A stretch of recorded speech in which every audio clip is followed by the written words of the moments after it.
باللہ من الشیطان الرجیم بسم اللہ الرحمن الرحیم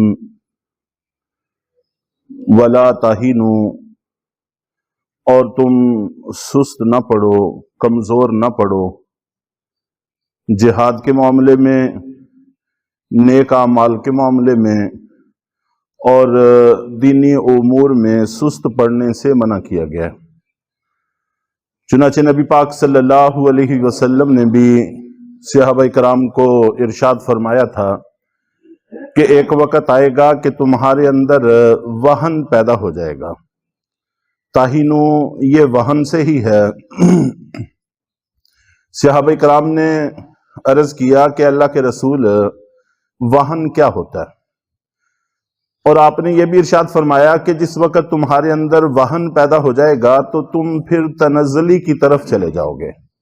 اب ترقی کی طرف بڑھ رہے ہو، غلبے کی طرف بڑھ رہے ہو کہ فاران کی چوٹیوں سے جو سورج طلوع ہوا، نور نبوت طلوع ہوا، دیکھتے ہی دیکھتے آدھی دنیا کو اس نے روشن کر دیا۔ تو یہ جو ترقی تم دیکھ رہے ہو یہ تنزلی کے اندر تبدیل ہو جائے گی، یہ وہن کا اثر ہوگا۔ تو صحابہ کرام نے عرض کیا کہ اللہ کے رسول، وہن کیا ہوتا ہے؟ تو آپ نے ارشاد فرمایا، حب الدنیا و کراہیت الموت، کہ تم دنیا کو پسند کرنے لگو گے اور موت کو ناپسند کرنے لگو گے۔ اس وقت تمہاری صورتحال یہ ہے کہ تم موت کو پسند کرتے ہو اور زندگی پر اس کو ترجیح دیتے ہو۔ چنانچہ احد کی جنگ میں صحابہ کرام کی بے چینی تھی، جو بدر میں شریک نہیں ہوئے تھے وہ بے چین بھی تھے اور شہادت کی دعائیں بھی کر رہے تھے، اور ایک دوسرے کے ساتھ مل کر دعائیں کرتے تھے۔ ایک کہتا تھا کہ میرا ایسے بہادر سے پالا پڑے، میں اس پر حملہ کروں، وہ مجھ پر حملہ کرے، پھر وہ ایسی کاری ضرب لگائے کہ مجھے قتل کر دے۔ دوسرے نے کہا آمین۔ پھر دوسرے نے اس کے برعکس دعا کی کہ بہادر سے مقابلہ ہو اور میں اس کو قتل کر دوں۔ تو بعد میں جب دونوں کی دعا پوری ہو جاتی ہے تو یہ غالب ہونے والے کہتے ہیں کہ میرے بھائی کی دعا مجھ سے بہتر تھی۔ تو گویا کہ شہید ہونے والے پر یہ رشک کر رہے ہیں کہ وہ اچھے رہ گئے، مقام شہادت پا گئے، جس کا تذکرہ انشاءاللہ آگے آ بھی رہا ہے۔ تو اب جب کہ تم موت کی تمنا کرتے ہو، شہادت چاہتے ہو، اس وقت موت سے فرار شروع ہو جائے گا، اور زندگی کی تمنا اور موت اور یہ دل میں پیدا ہونی شروع ہو جائے گی۔ تو اس کا اثر ہوگا کہ پھر تمہاری حیثیت ایک لذیذ کھانے سے زیادہ نہیں ہوگی۔ ایک دسترخوان پر پڑے ہوئے کھانے سے جیسے کسی چیز کو کوئی خوف نہیں ہوتا، اسی طرح تم سے کسی کو کوئی خوف باقی نہیں رہے گا۔ تو وہن کو دینی امور کے حوالے سے اپنے اندر نہیں آنے دینا چاہیے۔ اور پھر ساتھ ہی تسلی بھی دی، وَأَنْتُمُ الْأَعْلَوْنَ إِن كُنتُم مُؤْمِنِينَ، کہ اگر تم ایمان والے رہے، ایمان میں تمہیں کمال حاصل رہا تو غالب اور سر بلند تم ہی رہو گے، تمہیں زیر نہیں کیا جا سکے گا۔ چنانچہ جو لوگ میدان جنگ کے لوگ تھے، جنہوں نے آدھی دنیا کو فتح کیا تھا، ان کے واقعات سے کتابیں بری پڑی ہیں۔ جیسے مثال کے طور پر قادسیہ کی جنگ تھی، بڑی معروف اور مشہور جنگ شمار ہوتی ہے۔ حضرت سعد بن ابی وقاص رضی اللہ تعالی عنہ کی قیادت میں لڑی گئی۔ تو کچھ مورچوں میں، کچھ جگہوں پر ان کو خاصی دقت کا سامنا کرنا پڑا اور فتح حاصل نہیں ہو رہی تھی۔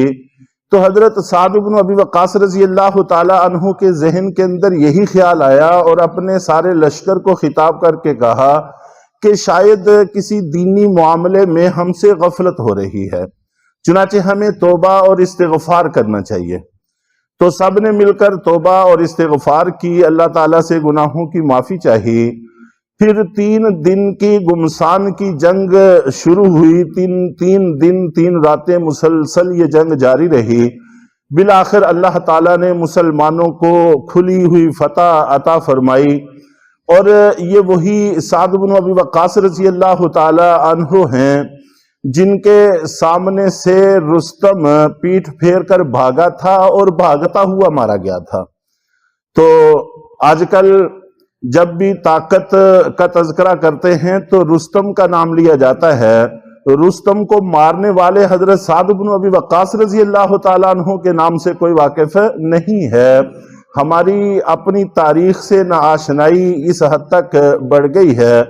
میدان جنگ میں بڑے بڑے بہادر مارے جاتے ہیں، یہ کوئی عیب کی بات نہیں ہوتی، لیکن میدان جنگ سے بھاگتے ہوئے مارے جانا یہ بہرحال بڑے عیب کی بات ہے۔ تو جو میدان جنگ میں پیٹھ پھیر کر بھاگتے ہوئے مارا گیا اس کو طاقت کا کنایا سمجھا جاتا ہے، اور مارنے والے کے نام سے ہمیں آگاہی نہیں ہے۔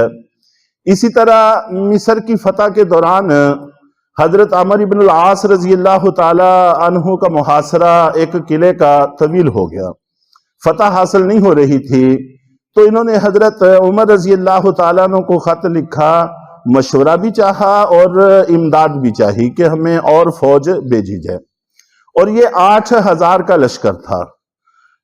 تو حضرت عمر رضی اللہ تعالیٰ عنہ نے جب خط پڑھا تو رونے لگے اور کہا کہ 8,000 کا مسلمانوں کا لشکر ہے اور وہ یہ کہہ رہا ہے کہ ہمیں فتح حاصل نہیں ہو رہی، اور پھر 4 آدمی بھیجے اور کہا کہ یہ 4,000 کے برابر ہیں، تو 8,000 اور یہ 4,000 12,000 ہو گئے۔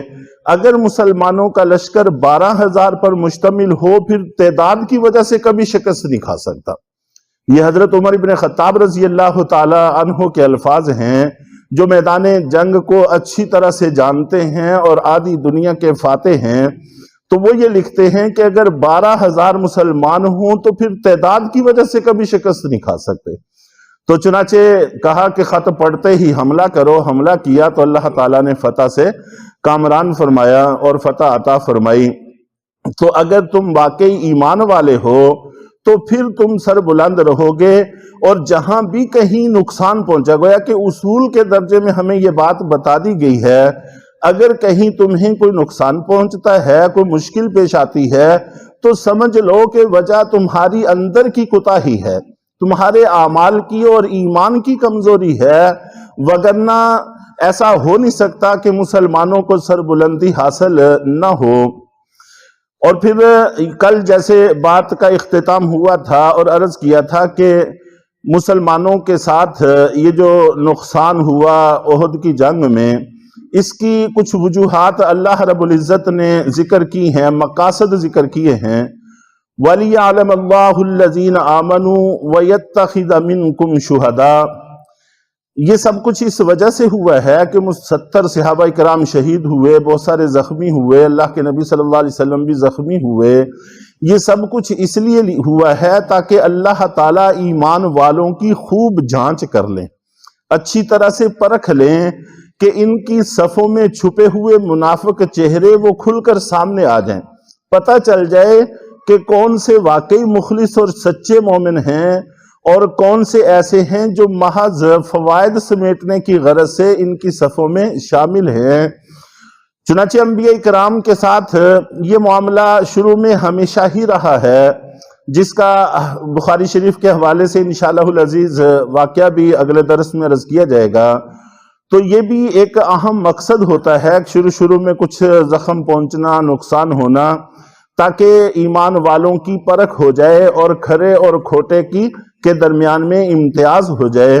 تو اللہ تعالیٰ کی حکمتیں اور مصلحتیں ہوتی ہیں، ہم لوگ وہاں تک بسا اوقات نہیں پہنچ پاتے، لیکن وہ اپنے بندوں کے ساتھ جو کچھ بھی کرتے ہیں بہرحال بہتر کرتے ہیں۔ ہمیں چاہیے کہ ہم اپنے ایمان اور اعمال کی پرکھ کرتے رہیں، یہی کامیابی کا راستہ ہے۔ اللہ تعالیٰ عمل کی توفیق عطا فرمائے۔